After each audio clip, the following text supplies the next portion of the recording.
سلام بینندگان گرامی، امروز جمعه 7 آگوست است، ساعت به وقت پراگ 10. حالا فرصت نشر سرخط خبرهای مهم فرا رسید. من میرزا نبی خالقزاد هستم و در چند دقیقه دیگر شما را با تازه ترین خبرهای تاجیکستان و جهان آشنا می سازم. جسد بهرام غفوری، هنرمند مشهور استرادی تاجیک را در ساعت 12 به وقت محلی در قبرستان حضرت مولانا 9 کیلومتر پایتخت به خاک سپردند. وزارت امور داخلی تاجیکستان گفت که حادثه ساعت 4 صبح 7 آگوست در نزدیکی‌های دانشگاه آموزگاری رخ داده است. به اطلاع منبع در این حادثه بهرام غفوری به هلاکت رسیده، 2 نفر دیگر بهادر ظریفوف و راننده اسلام انورزاده معاون دادستانی فردوسی پایتخت با جراحت‌ها به بیمارستان قریه بالا انتقال داده شدند. وزارت امور داخلی میگوید که راننده لند کروزر 200 اسلام انورزاده معاون دادستان ناحیه فردوسی بعد تشخیص طبی معین شد که هر سه در حالت مستی قرار داشتند.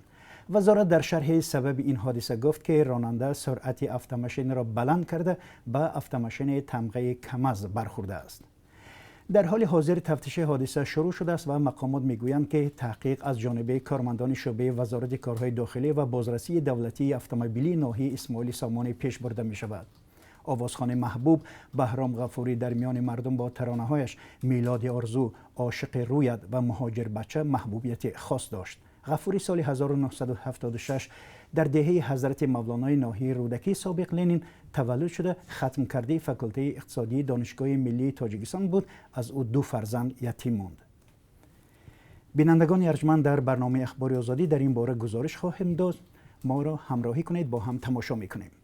به دانشجویان خارجی که در روسیه تحصیل میکنند بی گرفتن پتنت اجازه داده شد که کار کنند. تاکنون دانشجویان خارجی در روسیه برای کار کردن همزمان با تحصیل باید پتنت یا سند اجازه کار باید میگرفتند. وزارت معارف و علم روسیه در یک اظهارات روز 6 آگوست نوشت که دانشجویان خارجی منبعد در صورت خواهش کار در برابر تحصیل و پیدا کردن کاردهنده کافی است که در مورد دانشجو بودن از دانشگاه معلومات نامه دسترس کرده به فعالیت شروع کنند. مقررات نو از تغییرات به قانون درباره وضع حقوقی شهروندان خارجی در فدراسیون روسیه برمی‌آید که اکنون به اجرا می‌درآید. موافق قانون دانشجویان حق دارند بیرون از ساعت‌های درس و یا دانشجویی در روزهای تعطیل به کار مشغول شوند. در 6 ماه سال جاری 5 رهبر ناظرات انداز شهر و ناحیه ولایت ختلان برای اجرا نکردن نقشه قسم درآمد بودجه مجازات انتظامی شده از وظیفه برکنار شدند. همچنین 2 نفر منصبدار این نهاد دست به جنایت زدند. رخشانه شیرین علی و مدیر بخش کادرهای ریاست انداز در ولایت ختلان در نشست خبری این نهاد گفت که 16 رهبر ناظرات انداز سبکدوش شدند. به گفته وی از 16 رهبری برکنار شده 5 نفر برای اجرا نکردن قسم درآمد بودجه، 1 نفر برای صادر کردن جنایت، 3 نفر در نتیجه نگذشتن از اتستات و 9 نفر دیگر با سبب به دیگر وظیفه گذاشتن سبکدوش شدند.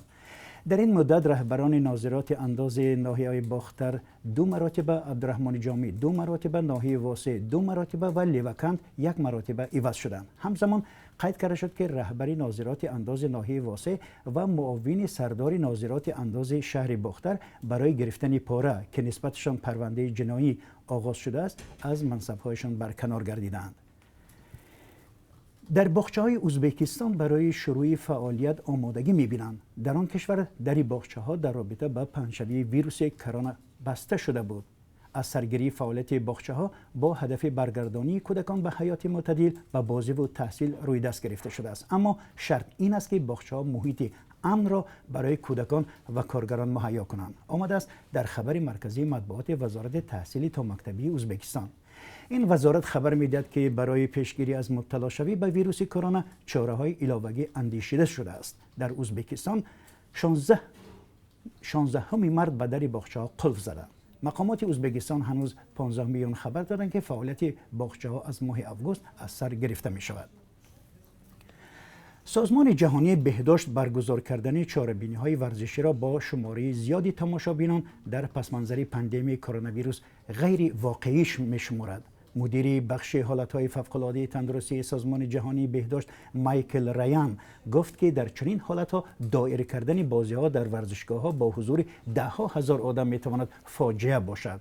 وقتی در یک صحبت در شبکه‌های اجتماعی CGB درباره سنه احتمالاً دوباره برگزار شدن چاره‌بینی‌های بزرگ ورزشی پرسیدن، ریان گفت که پیشگویی کردن غیر امکان است. ما نمی‌دانیم. ابراز داشت اپیدمیولوژ ایرلندی شاید انتظار شویم که در حالت بهتر شدن وضع ما از صفر در ورزشگاه‌ها به 1000 یا 2000 تماشابین برسیم. همه ما می‌خواهیم که ورزشمون برگردد. ما باید تنها کمی احتیاطکار باشیم، گفت مایکل ریان.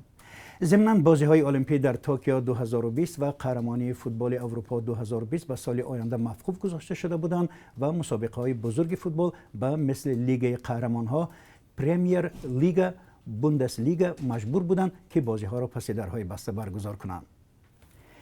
بینندگان عزیز، ما هر لحظه خبر و حادثه‌های تاجیکستان و جهان را پیگیری می‌کنیم. در برنامه اخبار شما را با آخرین تحولات تاجیکستان و جهان آشنا می‌سازیم. برنامه اخباری آزادی ساعت 4 به وقت دوشنبه در کانال آزادی ویدیو و سامانه رادیو آزادی www.azadi.org مستقیم نشر می‌شود و ثبتش را هم می‌توانید آنجا ببینید. عکس، نوار و یا خبری دارید توسط پیام رسان‌های واتساپ، وایبر، تلگرام به ما بفرستید. از همکاری با شما شادیم. تا ملاقات‌های بعدی، وقت خوش.